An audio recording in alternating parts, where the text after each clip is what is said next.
cristianismo antigo, ok? Deixa eu ver aqui, atribui o sucesso empreitado de Deus cristão, e a partir de então podemos ver o encerramento de uma época dolorosa, mais áurea do cristianismo antigo, desde a cruz de madeira até o símbolo da cruz pintado nos escudos dos soldados de Constantino, em virtude da visão e a voz que dizia in hoc signo vinces, por esse sinal vencerás. O ponto marcante em que a fé sai de sua esfera de confissão pessoal, convicção e sacrifício, o que encerra a época do cristianismo antigo, que unia os cristãos unicamente por sua fé e suas perseguições. E diante de nós vemos nascer uma poderosa instituição, com a associação entre a fé e os interesses do Estado. Você vai ver isso principalmente no contexto do Império Bizantino. Tá? Então você tem na situação da Igreja Católica Apostólica Romana, a igreja que está em Roma, você vai ver o engrandecimento do Papa, tá, ok?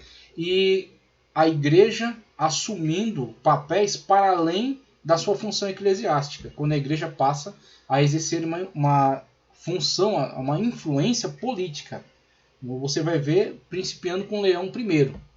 Então Leão I, que negocia com um bárbaro, tá, ok? Para que este não levasse Roma à total destruição, e com isso essa figura eclesiástica agora ela tem mais importância do que a figura do imperador. Então você tem uma igreja que agora assume, como ela mesma fará na Igreja Católica Apostólica Romana, ok? Está em Roma e também é detentora da cultura romana.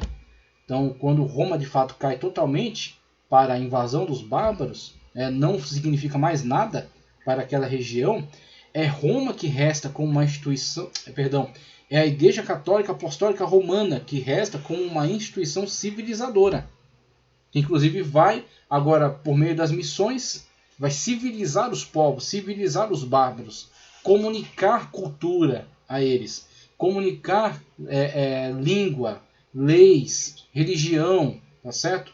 Cultura, a ciência da época. Aí os mosteiros vão estruturar as primeiras, o que será o germe das primeiras universidades. Então toda essa estrutura que vai dar, vai desaguar na Europa da atualidade, tá certo? Na Europa que depois, com o Renascimento, com o Iluminismo, pôde aí alçar voos na ciência, mas eles não teriam nada disso sem esta estrutura, o que eles chamam de forma muito desrespeitosa de Idade das Trevas.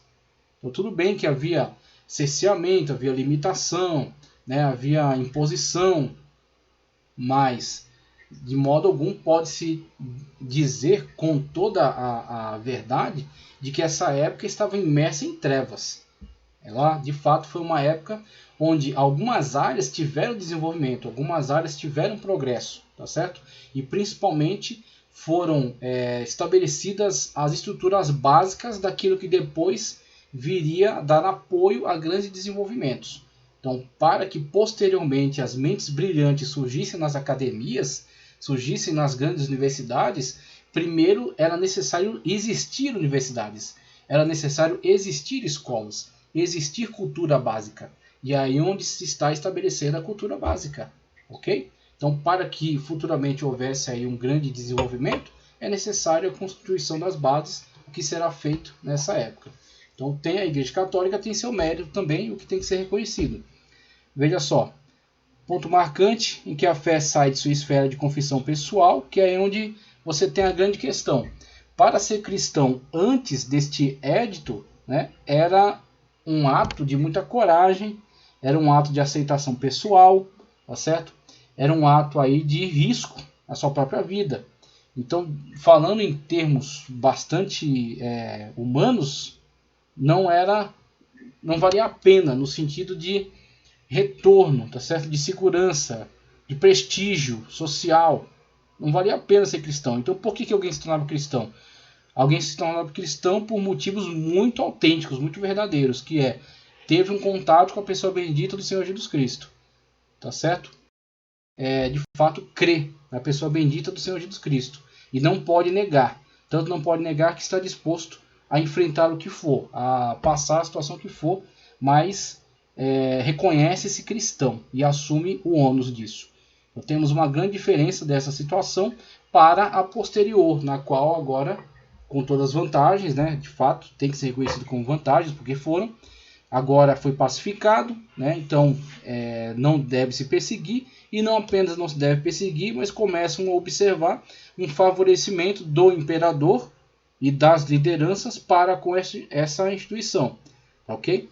E no lado romano, tanto no lado bizantino, né? Na Roma do Oriente, como na Roma do Ocidente, na própria cidade romana, um engrandecimento da figura do Papa, que chegado a determinado momento conseguirá ter tal poder que reis se borram diante dele.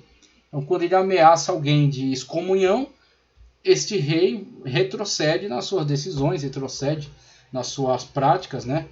Nas suas atitudes, e de fato busca reconciliação com este poder, não apenas eclesiástico, mas político. Então você vê aí um engrandecimento. E claro, com isso vai atrair para perto de si pessoas que não têm nada, mas absolutamente nada a ver com o cristianismo. E com isso vão trazer para dentro também, vão sincretizar suas práticas, como foi feito aqui no Brasil. Então os escravos que não tinham liberdade de exercer a sua religião que eles haviam trazido, né, trazido da África, eles não tinham liberdade de exercê-la aqui, então o que eles fizeram? Sincretizaram. Né? Pegaram os santos da Igreja Católica, pegaram seus deuses, né, suas entidades, e disfarçaram elas, né, nos santos da Igreja Católica. Então com isso adoravam São Jorge, mas na verdade para eles sabiam que aquele São Jorge representava para eles uma deidade, né? Acho que se eu não me engano é Oxum, né? Então aqueles santos da Igreja Católica era essa deidade, né, da religião deles, tá ok?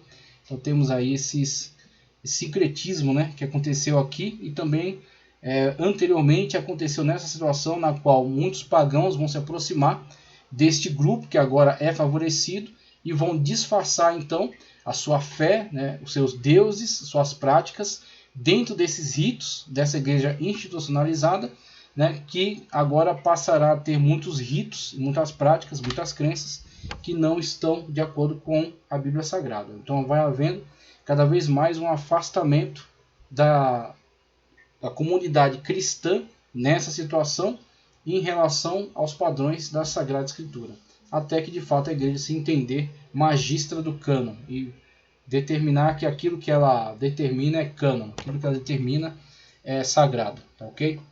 A perseguição não cessou totalmente até que Licínio e Constantino promulgassem o Edito de Milão em 313, aquele encontro, né, que eu falei.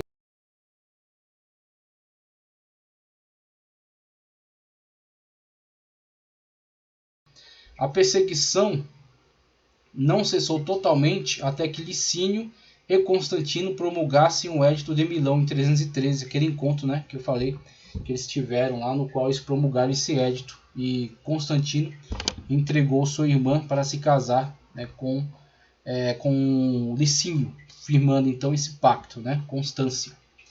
Daquele tempo em diante, os cristãos tinham liberdade para adorar a Deus e propagar o evangelho a outras pessoas, a fim de ganhá-las para Cristo. Muito bem, então um enfoque bastante positivo, né? Você tem essa liberdade que de fato, né, é verdadeira.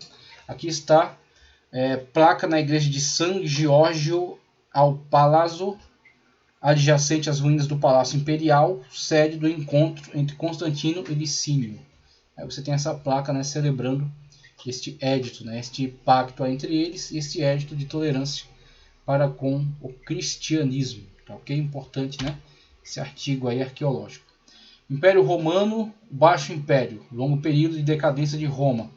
Crises políticas, sem critério definido para a sucessão. A sucessão agora não é uma sucessão feita aí por meio, né, da dinastia, né, não é uma sucessão dinástica, mas sim é uma sucessão daquele que consegue acumular forças, consegue acumular influência, apoio, recursos, e então consegue se apoderar, né, da cadeira imperial, do poder. Colapso do escravismo, economia em crise, impostos altos, a gente viu isso quando Diocleciano tenta controlar essa situação. Fronteiras desprotegidas, falta de soldados, difusão do cristianismo, queda nas atividades produtivas, viu Valeriano, caiu para Sapor, né, na Pérsia, virou banco lá para o imperador. Queda das atividades produtivas, população urbana, migração para o interior. Então as pessoas veem essa conturbada situação política, assassinatos, né, roubos, muita violência, muitas revoltas, né, muita guerra civil. Eles abandonam aquelas regiões e vão para os interiores, o que vão formar esses grandes latifúndios, o que quando houver a queda definitiva do Império Romano do Ocidente, aqui você já tem ele sendo desgastado cada vez mais. Quando Constantino não tiver mais interesse em Roma, porque vai haver uma antipatia entre Constantino,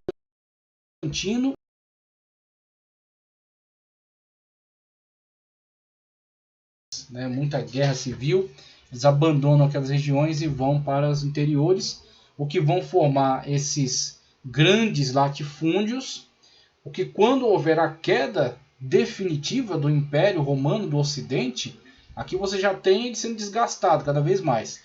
Quando Constantino não tiver mais interesse em Roma, porque vai haver uma antipatia entre Constantino e os senadores. Os senadores, né, na sua arrogância, né, como pessoas que são lá descendentes dos primeiros, né, romanos, italianos, então eles nutrem aí uma antipatia por Constantino, ainda mais porque Constantino está se aproximando dos cristãos. Então aí é que eles não gostam mesmo. Então Constantino fala o seguinte: já que vocês, né, não querem muita conversa comigo, fala o seguinte: fiquem aí com essa cidade que está já caindo aos pedaços. E ele foi fundar agora a Constantinopla, que foi o que? A sua Alexandria, né? Alexandre fundava suas Alexandrias pelo mundo, e ele foi fundar a sua Constantinopla, né? A cidade de Constantino, para a sua glória, né? Para a sua honra. Então ele foi lá fundar Constantinopla, né? Na antiga Bizâncio, como eu mostrei para vocês ali no mapa, né? Distante, muito distante de Roma, e Roma fica lá segurando-se, aguentando-se no poder. A gente vai ver aqui o último rei, o último imperador romano, tentando resistir às invasões dos bárbaros, até que eles não conseguem mais controlar isso, e de fato os bárbaros põem abaixo o Império Romano.